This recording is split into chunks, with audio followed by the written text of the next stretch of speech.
အမျိုးသားတိုင်းအတွက်စိတ်သွားတိုင်းကိုပါစီဖို့ဖွားဖတ်တော်ကျမ်းမာရေးကအင်မတန်ကိုအရေးကြီးပါတယ်။ဒီဗီဒီယိုမှာဖွားဖတ်တော်ရဲ့ကျမ်းမာရေးနဲ့မပြုလုပ်တဲ့အချက်တွေကိုကျမ်းမာရေးဗဟုသုတအဖြစ်ပြောပြပေးမှာပါ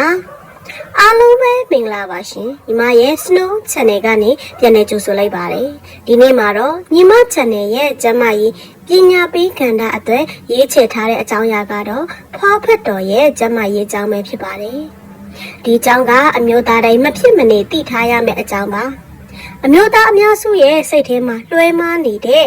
ကျမ်းမာရေးအယူဆတွေကိုပညာပေးအနေနဲ့ဖော်ထုတ်ပြောပြပေးမှာပါဒီအကြောင်းကိုမပြောပြခင်မှာအခုလိုကျမ်းမာရေးဆိုင်ရာဗဟုသုတအကြောင်းအရာတွေကိုနေ့စဉ်သိရဖို့ဒီ channel လေးကို subscribe လုပ်ထားပေးပါဦးနော်တင်ထားသမျှဗီဒီယိုတွေကိုအမြဲမပြတ်သိချင်တယ်ဆိုရင်တော့ဘေးကခေါင်းလောင်းပုံလေးကိုနှိပ်လိုက်ပါနော်အမျိုးသားတွေရဲ့ဖားဖတ်တော်ဟာအတော်လေးကိုနူးညံ့တဲ့အစိတ်အပိုင်းတစ်ခုပါဒီလိုနူးညံ့တဲ့အစိတ်အပိုင်းကိုအမျိုးသားတွေကဆွဲဆန်းတာဖြစ်ညစ်တာအသီးထည့်တာနဲ့ဆေးအသုံးပြုတာစတဲ့အချက်တွေကိုမစင်စားပဲပြုလုပ်လို့ရှိပါတယ်ဒီလိုပြုလုပ်လိုက်လို့တခုခုထိခိုက်သွားရင်အစားထိုးလို့မရပါဘူးနော်ဒါကိုအထူးတတိထားဖို့လိုအပ်ပါတယ်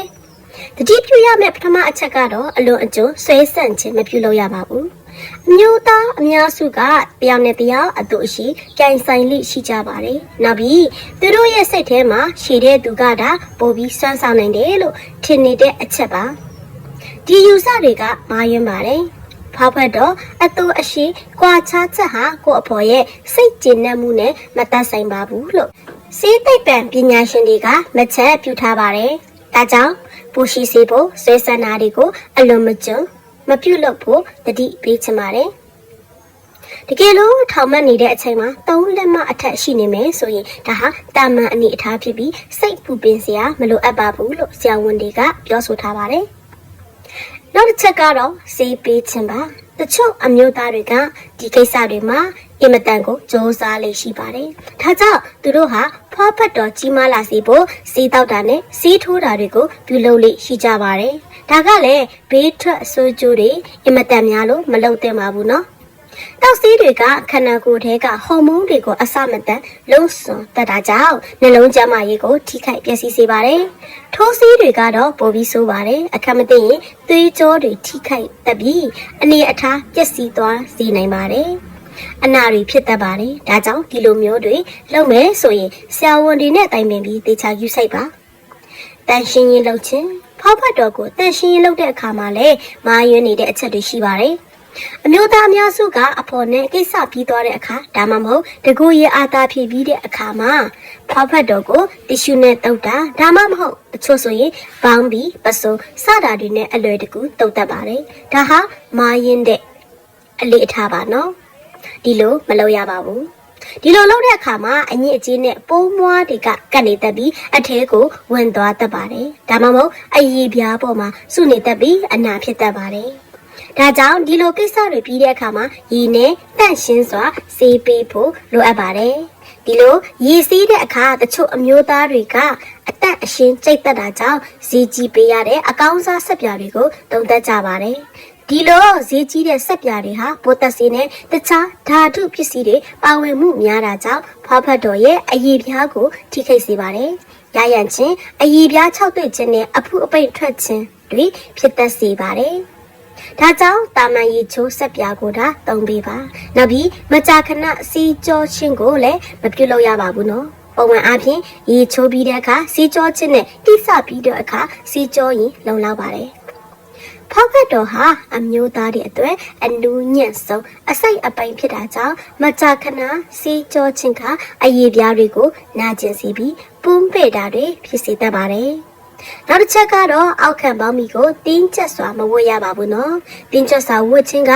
လေဝင်လေထွက်နေစေပြီးဖောက်ဖက်တော်ကိုဆွဲညစ်ထားသလိုဖြစ်စေတာကြောင့်သွေးစီးဆင်းမှုကိုလည်းလျော့နေစေပါတယ်။ဒါကြောင့်ဒီလိုမျိုးဖြစ်တာကြာလာတဲ့အခါမှာဒင်းမာမှုလျော့ကျလာတာပန်းတေပန်းညိုတုတ်ထွက်နေတာတွေဖြစ်စေတတ်ပါတယ်။နောက်ပြီးတင်းကျပ်နေတာကြောင့်ချွေးထွက်လာပြီးအဲ့ဒီချွေးကြောင့်ပဲအရည်ပြားအနာတွေဖြစ်တတ်ပါတယ်။ ဒါကြောင့်အောက်ခံပေါင်းပြီးကိုချောင်းချောင်းလေးဝတ်ပါလို့အကြံပြုလိုက်ပါတယ်အကောင်းဆုံးကတော့အောက်ခံပေါင်းပြီးကိုတနေ့ကုန်မဝတ်ထားပဲညအချိန်နဲ့အိမ်မှာလွတ်လွတ်လပ်လပ်ရှိတဲ့အချိန်တွေမှာချွတ်ထားပေးတာကအကောင်းဆုံးပါနော်နောက်တစ်ချက်ကတော့ set style တွေတုံးတဲ့အခါစနစ်တကျအသုံးပြုတတ်စီဖို့ပြောပြချင်ပါသေးတယ်ပစ္စည်းမျိုးစုံက